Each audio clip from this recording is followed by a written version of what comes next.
Memorial Day weekend, the unofficial start to summer, a big milestone on the calendar for places that rely on tourism dollars. Sevier County is gearing up for an influx of people coming to the area for summer vacations. As a matter of fact, we got to speak with some people visiting from out of state about their trip to Tennessee and what they think about Gatlinburg. We've planned to come directly here. Yeah.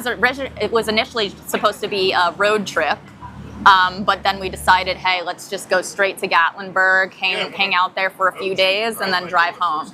Yep, and we're so happy to be here. Stunning, cute, beautiful. So much to do around here.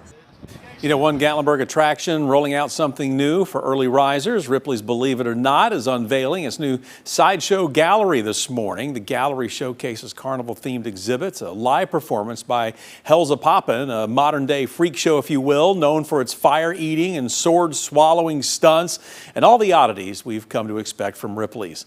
The gallery, part of a push by Ripley's to bring new attractions to Gatlinburg. Sometimes here at Ripley's Believe It or Not, we have a lot of this stuff, and we have, you know, figures and videos and photos and artifacts of these people. But when you can actually see them live, like you did with our group Helza Poppin, that's performing Friday and Saturday here at Ripley's Believe It or Not, and see them perform firsthand, you get to really see in the moment, this is real, these are real people. You know, those who attended the opening this morning got to explore the museum, even enjoy some breakfast. All right, big travel numbers bring out a big response from, well, law enforcement for the holiday weekend. It's another tradition that we've come to expect. The Tennessee Highway Patrol says that you will notice troopers on the roadways in the next several days. Troopers plan to conduct high visibility patrols, sobriety checkpoints, seatbelt enforcement beginning today and continuing through Monday night. These efforts are designed to prevent impaired driving, reduce speed-related fatalities, and ensure every Tennessean can travel safely to honor and remember those who served. The police department also offering up reminders with all the holiday travel. One of those key notions to remember is awareness. Even if you're a safe driver, following the rules with extra traffic comes extra challenges. Control what you can control when you're on the roads. There's so much on the roads that you can't control, but try to control everything you can control, which is buckling up, driving at the speed limit, paying attention.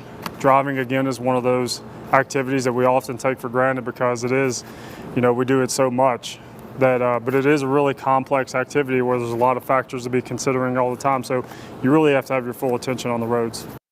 And remember, AAA is also launching its Tow-to-Go program in Tennessee to help keep roads safe. From 6 p.m. tonight to 6 a.m. Tuesday, anyone needing a ride can call 1-855-52-TOW-TO-GO for a free ride, and they will tow your vehicle within a 10-mile radius. It is available, by the way, to AAA non-members as well. Service has removed nearly 30,000 impaired drivers from U.S. roads over 25 years.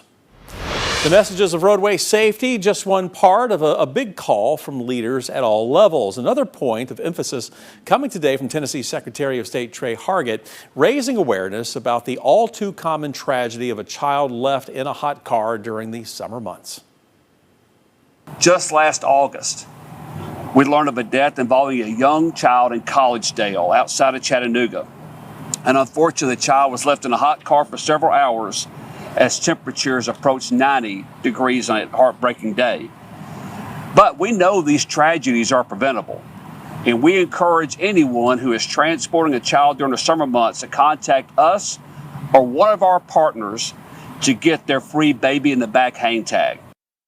Secretary Hargett says the state has distributed more than 600,000 of these hang tags. Big return for a roadway trouble spot is next on our list. You can see why in this picture right here behind me. Roane County's Highway Department posting this image of a large crack that has grown through to the surface of Airport Road. Tonight, that road closed between Harriman and I-40. Road Superintendent Dennis Ferguson says his crew was already planning to close the road for one day next week to make repairs, but safety concerns after winter weather and recent rains forced him to step up that timeline. Now Ferguson is hoping to have the crack filled and repaired and the road reopened by next Thursday. Ferguson today reminding us that the ground underneath Airport Road has been a problem for years. In fact, Don Dare has shown us the situation a couple of times in 2019 and then again in 2020. City Highway Department responded by setting up a temporary traffic light so cars could share one lane of the road, but The price tag keeps growing for a permanent fix, from an estimated $5 million back then to $11.5 million now. And as Ferguson tells us, that does not come with a guarantee the fix will last.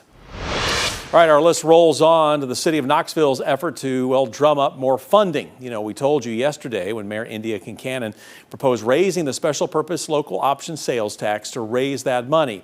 The city's tax has been 2.25%. The mayor's proposal would raise it to around 5%, matching various other community rates.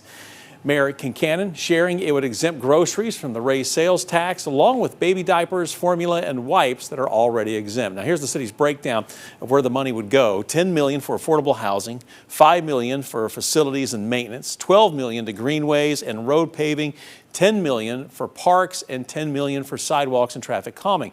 Today, 6 News went out to Market Square to ask city residents what they think about the proposal. You know, honestly, I'm for it. It's supposed to go to affordable housing, which is something that it's a reason why I work at Clayton, because it's something I'm passionate about. And really, what's a half cent? You know, it's just rounding. So honestly, I'm all for it. Council vote will happen in June, and if passed, the proposal will be placed on the November 2025 citywide ballot, leaving voters to decide their fate. Should voters approve the increase, it will take effect starting March 1st of 2026. Now, we also turn to WATE political analyst George Korda today for some perspective. Korda helped former Mayor Victor Ashe gain voter approval for the last such sales tax increase, which was back in 1988.